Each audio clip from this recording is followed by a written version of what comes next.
Lots of new official champions have been getting released into the realm at a very rapid pace, but today I'm here to talk about 10 of the best champion concepts you guys came up with and sent to me in my competition. Before, it was originally 3 winners, and I boiled it down to 10 from about 300 emails and thousands of comments on my YouTube. If you didn't make it into the top 10 this time round, I'll just let you all know that I had an extremely hard time picking, and I could tell that loads of people have put their hearts and souls into a lot of the characters they were coming up with, and there were lots and lots of amazing entries. Anyway, let's get on. So number 10. So this is Purifier, a support, and the title is The Purifier. So there's a bit of flavor text that they've added in this card. So one of the old characters of the realm, close to the ancients, most of the times hidden. His philosophy is that all of the other crystals cause chaos, and here's a purifier who'll bring order to chaos by nullifying all effects of all crystals. So basically, he's like the anti-crystal guy, and if you didn't know, the crystals are very central to Paladins lore and how it pretty much powers every weapon and every ability in the game. So the first ability, the main attack, is shooting a fast-firing yellowish white blast. Think Dragon Ball Z, 400 damage. The right mouse button is Purify Souls, which heals allies with his right hand. Q marks an ally, and any ally that will come close to the marked ally will get healing. The escape ability is Nullify, and basically they become invulnerable for 5 seconds but cannot attack. So quite similar to Sarah's, although you don't go invisible, or something like Grok. The ultimate is actually why I really like the idea of this champion. So it fires an AoE blast damage, doing 500 damage every tick, but also it has a negative count to their cooldown, and also the ult charge goes backwards. So when you are charging this beam on somebody, both their cooldowns of their ultimate and their abilities go back, so they'll have longer cooldowns, and also on the ultimate the charge will just disappear. So Arksider made this, and the art they've done for this is incredible. I can't really fault it. It's almost like a Ceres and Genos mashup. The only thing is, I think that maybe we wanted some more of what he does in his ultimate, maybe in his normal kit, and having some more of this purifying, and maybe taking away people's ability timers or increasing them or lowering the cooldowns of allies. It could have been cool there, and I think some of the things there were a little too unfleshed out compared to some of the other concepts I've got. So coming in at number 9 from Venti, we have Zion the Arcane, who's a support with 2,500 health. And a bit of background, he is a cursed elf, and he broke one of the most important elf rules for using the dark power of the abyss to save his lover. He's a support champion with black energy demonic tarot cards.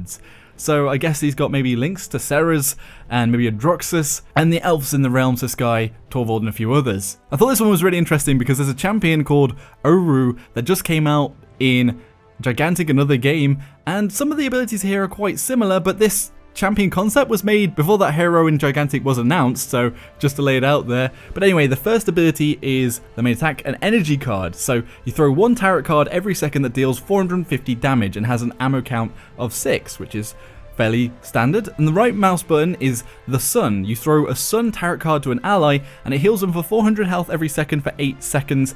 With a cooldown of 5 seconds and max stack 2. Now that's a pretty big heal. That's as big as Sarah's heal, but not as quick.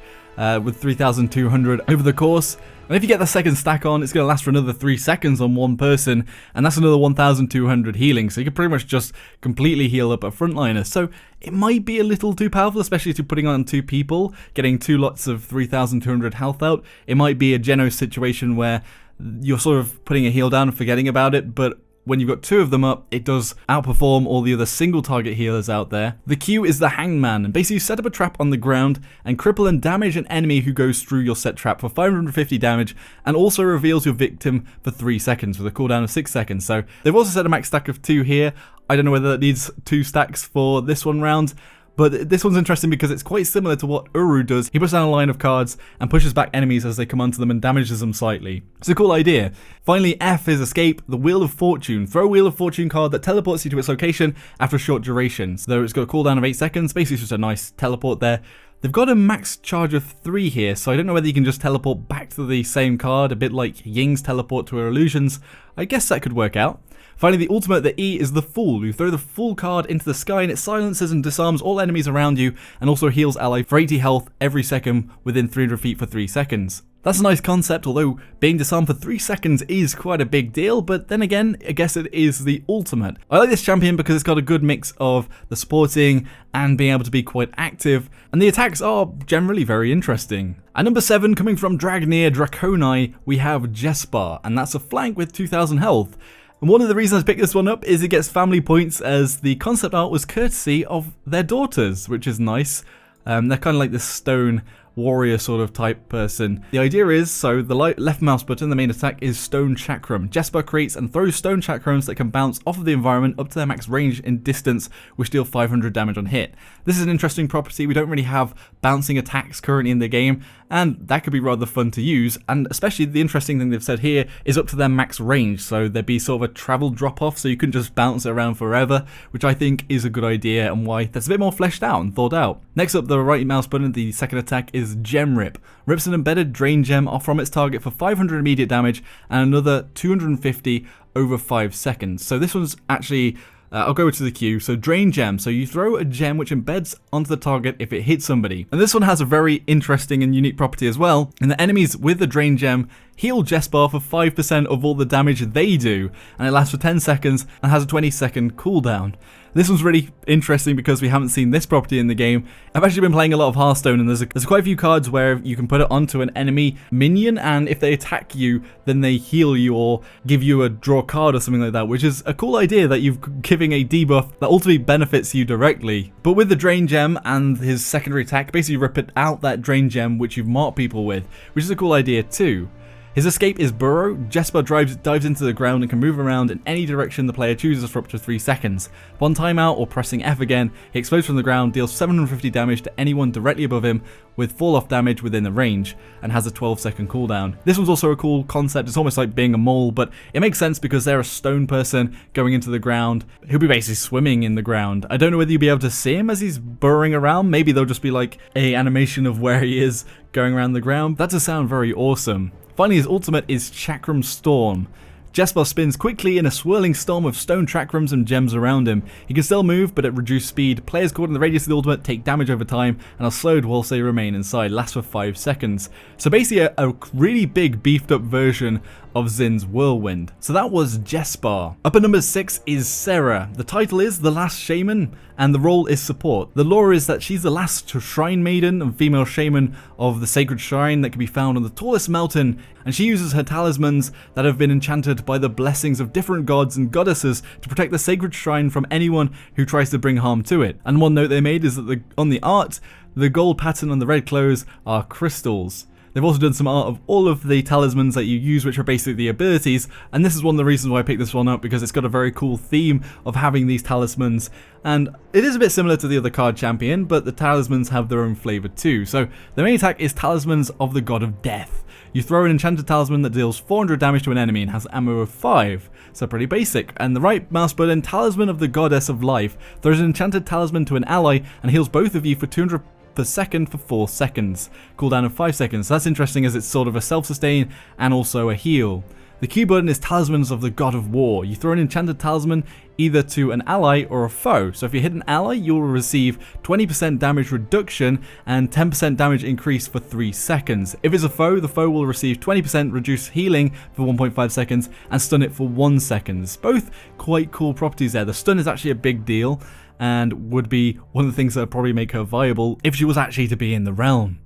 The F button, the escape, is Talismans of the Goddess of the Sky. You equip a talisman that allows itself to have 30% increase in speed for 5 seconds with a cooldown of 6 seconds. Now I'm not sure about this one, as it's not that big of a buff, the 30%, and the cooldown is 6 seconds, which is pretty high. I mean, Cassie's dodge roll is only 5 and Leanne's dodge 2 is only 5, so maybe that could be buffed up a little bit. And then finally, the ultimate Divine Magic Circle. So you lay down a magic circle that is made up of 4 enchanted talismans, and all allies will have 60% of their original HP given, and 20% damage reduction, and 5% increase in both speed and attack for 15 seconds. The cool thing about this champion is that it's basically all about buffs and debuffs, and we don't really have somebody that completely does that at the moment, and I like that very much. So that was Sarah. And number 5, we have Simon, the Playful Emissary. And they're a damage dealer, and there's a bit of an explanation here. Simon is a poker, using his projectile distance and his Gale Rise ability to dismount enemies from far away and set traps with his alarm seed to block certain paths. So the main fire is Green Fingered Gun, direct damage. Use your own fingers as a gun and channel a burst of energy through them to shoot 2 quick energy projectiles that travel quite far. The true projectiles are on top of each other. That's a cool little concept there, and especially the idea of the champion firing from his finger. The art fire is power ball, direct damage. You kick a little ball that lasts for 8 seconds. If it hits an enemy, it will deal little damage and apply a decent knockback before bouncing backwards. It can hit multiple enemies or will bounce off any surface, including shields and deployables. So an interesting use of a bouncing projectile here. Whether or not something like this could actually get into the realm and have a ball, maybe something like Rocket League's ball bouncing around, I don't know, but it's a cool little idea. Alarm Seed is the first ability. You plant a seed in front of you that hides patiently in the ground. When an enemy gets near enough, the seed will activate and grow into a puppet tree. A little bit of a joke there, obviously puppets and trees, and this champion is a playful emissary. He looks a bit like a puppet. And it stuns enemy for 2.5 seconds. I don't know whether that stun's a little too long, but I guess the stun is quite interesting. This is one way you're trying to block off routes. The ability 2 is Gale Rise. You use a huge balloon to jet upwards, reaching a very high altitude. Then use 3 separate flaps to move a short distance horizontally. The balloon has its own health, and if it gets popped, you'll fall, getting stunned for 2 seconds. I think this is a really cool ability, especially the fact that you go up in a balloon, people can shoot you, and it has a negative effect on yourself, and it also gives you quite a good effect as being almost like a Drogos up there, being able to shoot downwards. Finally, the ultimate is Simon Says Stop. And you basically float upwards and call upon the voice of the woods to control all enemies in a big area in front of you, ordering them to be immobile for 10 seconds. So the idea is that it's basically a route, but a big route for everybody in an area. We don't really have something like that in the game currently. We do have the stun from Inara, but it could work quite similarly, although the enemies will be able to shoot back still. I thought the art was quite cute on this one. It's quite quirky and could fit into the game, and it's something different from all the other humanoid characters and a lot of the humanoid characters that Hyros have pushed out, although this one's almost like just generally a puppet made out of wood with the embedded gems and crystals. Next up, I thought was quite a cool concept. Not a melee champion, but with melee weapons and using them as range attacks. Anyway, so this is from John Lay, and the champion's name is Talon, which means sharp edge in the Filipino language. And basically she commands 3 blades that float around her. Her left click, Talon throws out her blade one at a time and damages all enemies in their path, so travels through them, and the blade stops at a certain maximum range or stops at the location where it hits a champion, and it stays there and spins in the air, damaging champions that come near it. However, the fact that it stays there means that you can't left click again, so that's where the right click comes in. So all of the blades that were thrown will immediately fly back to her, and the returning blades will damage enemies in its path. So the idea is trying to manage when you throw out your left click and doing that little area damage and denial in a little area, and also having your normal attacks, and then bringing them back with the right click, and basically using the space in front of you as these big sort of, they're almost like double-edged spears in the character design, which is also very awesome. Coming back to you. The Q ability is Blade Assault, and Talon throws all 3 blades in a cone direction, and the blades will stop and spin at the target or the maximum range and damages all enemies that come near them, so more of like a swiping motion. Her escape is Guardian Shield, so each of her blades become a shield and spins around her. Each of the blades will block attacks for a certain amount, including CCs for a short duration like EVs. The shields, though, can be destroyed. So it could be interesting to have this as a shield with health and maybe taking out each one separately, and then maybe having blind spots where people can shoot in whilst these are spinning around. But the interesting thing here is all of the abilities sort of stop you from attacking,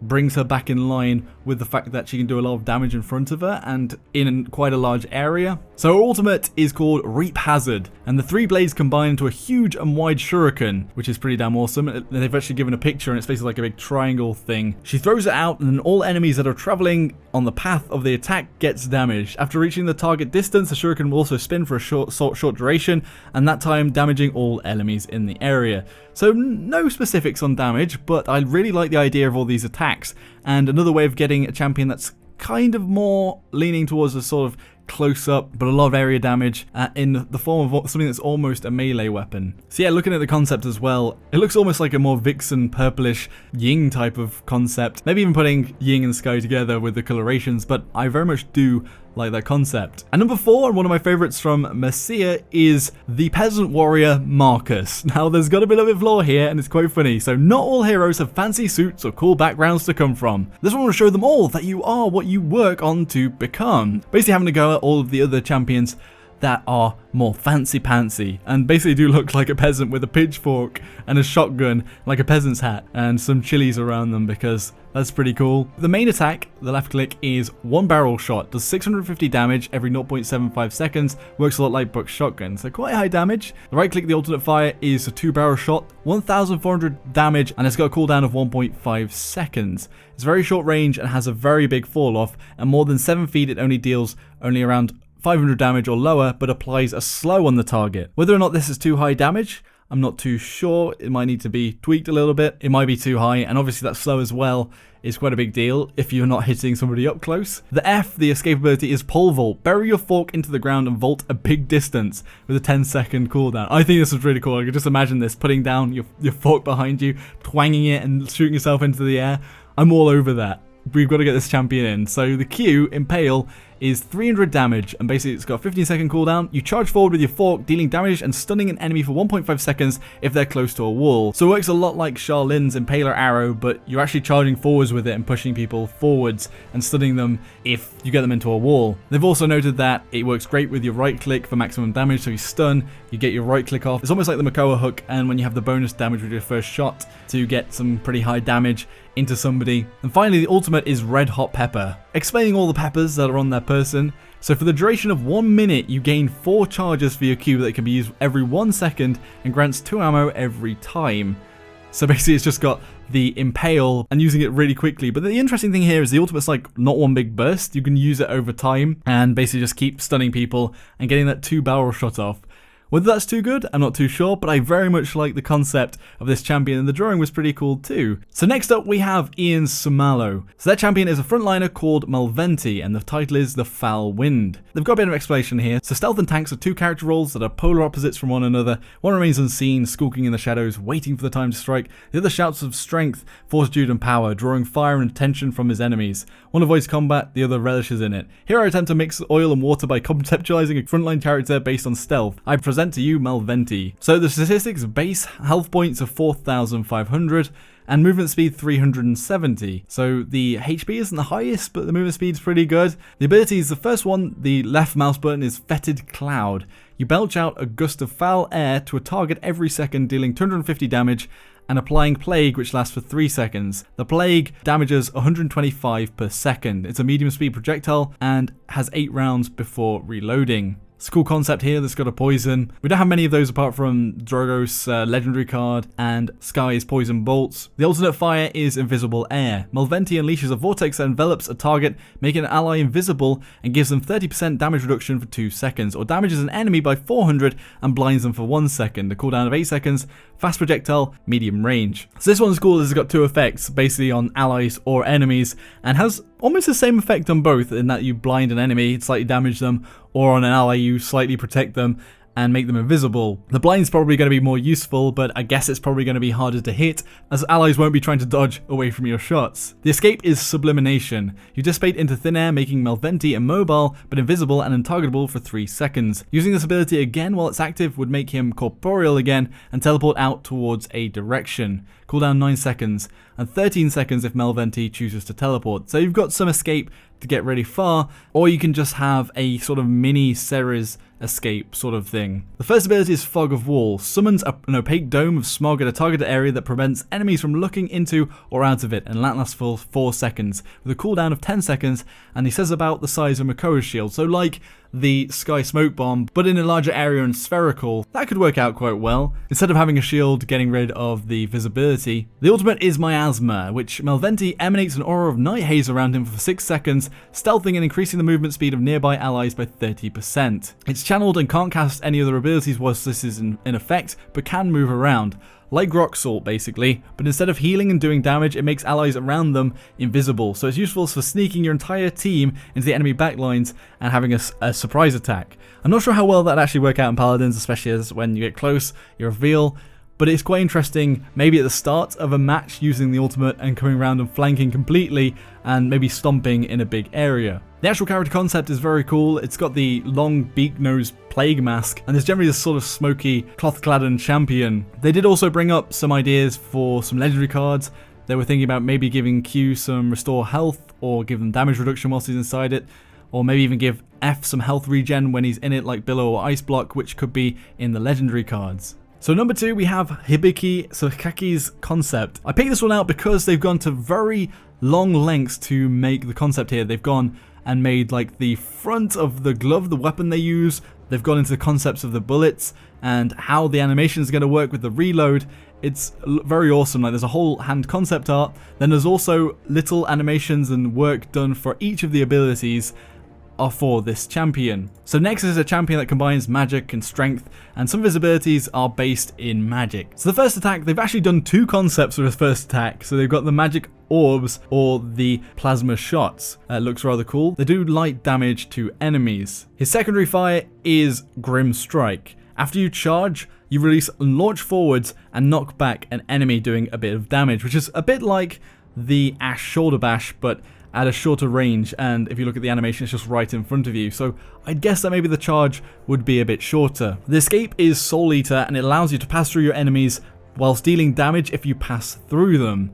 And you can see in the concept, you sort of spin around in this astral energy or soul energy. And they've noted that they'd add a heal in some legendary cards when you use this escape. In the concept, in the hand, he's almost got like a gem, or maybe even it is a soul that he basically, with the concept art here, he pushes in with his fingers onto that gem to activate it before he rolls into that Soul Eater. His Q ability is Teleporter Gate. Basically, you put up a teleporter that connects to your spawn room. Now, this is a big ability, and we haven't seen it in Paladins as of yet, although this could work out quite well, especially if the champion is a bit weaker, as this one does seem a little bit on the weak side in their attacks. But the idea here is that you can destroy it, and in the concept there's basically a head on top, like a demon's head, and the idea is that you shoot it and you destroy it by shooting the head. Now, if it's so easy to take down that it's one shot on the head, then maybe it wouldn't be so bad to be put in, but it's quite interesting that we've had a teleporting champion idea here. Finally, the ultimate is Vengeance Curse. You channel a heavy, powerful beam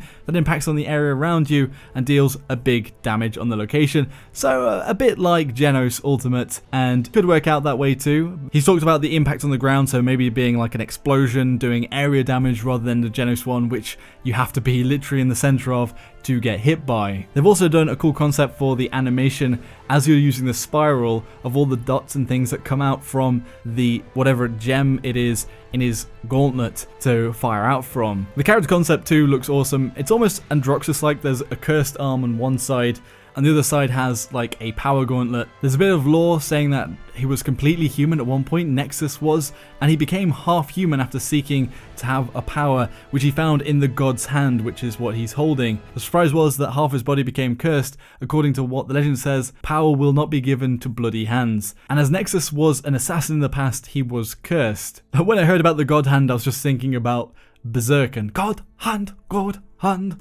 that sort of thing. Okay, so finally at my number 1 is Thilla, the Daughter of the Deep. So story, wherever the hell is Mokona from? Yeah, Thilla lives there and is a daughter of its king, King Thuluhu. She fights in whatever war the Paladins characters are fighting in because it has broken the peace in her kingdom, or something like that. So the lore's a bit sketchy here. Character herself, though, would be a stoic and brave and speaks very confidently and highly in her voice lines. Maybe she'd have a filter that makes her voice sound more robotic, or because she has a mask over her face. So in the concept, she's like a octopus stuck in a helmet to go onto the land. I guess the helmet's full of water, and whether or not she's actually a person and has a person shape, I'm not too sure. Whether she's like just a general octopus but with robotic arms and a mask, that's where I'm just guessing here as well. Because she has arms and legs, but if you actually look in a concept, it almost looks like she's just an octopus sitting in a control panel on like a controller or like a UFO almost sat on top of a body. Anyway, we're going to go on to the ability. So Thilla's first ability is Jade Splatter. Fired set of projectiles randomly in the area in front of you, so the gems will just sort of splatter about.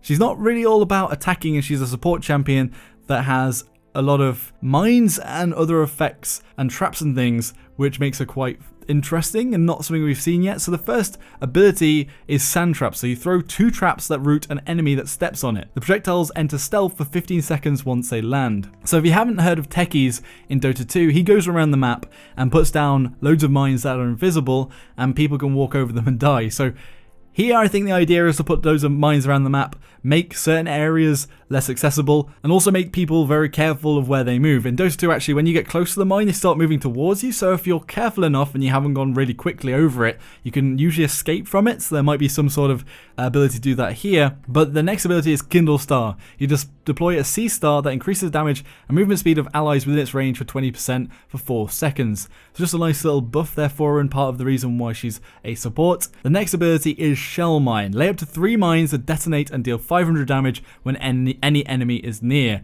and each of these enter stealth for 15 seconds once they land. So I think this is going to be the biggest thing for her, placing all these damage mines around, and also maybe even putting down the sand traps, one of the sand traps on one of the shell mines or 2 of the shell mines that does 1,000 damage. They're stunned, you know that it's gone off, so you turn around and you try and focus down that enemy. This could work out really well, so it could be an interesting thing that hasn't been brought over from MOBA games, as a lot of the abilities are sort of mirrored from MOBA games or RPGs, and a techies for Paladins could be rather interesting, although they're one of the most annoying champions to go against in Dota 2.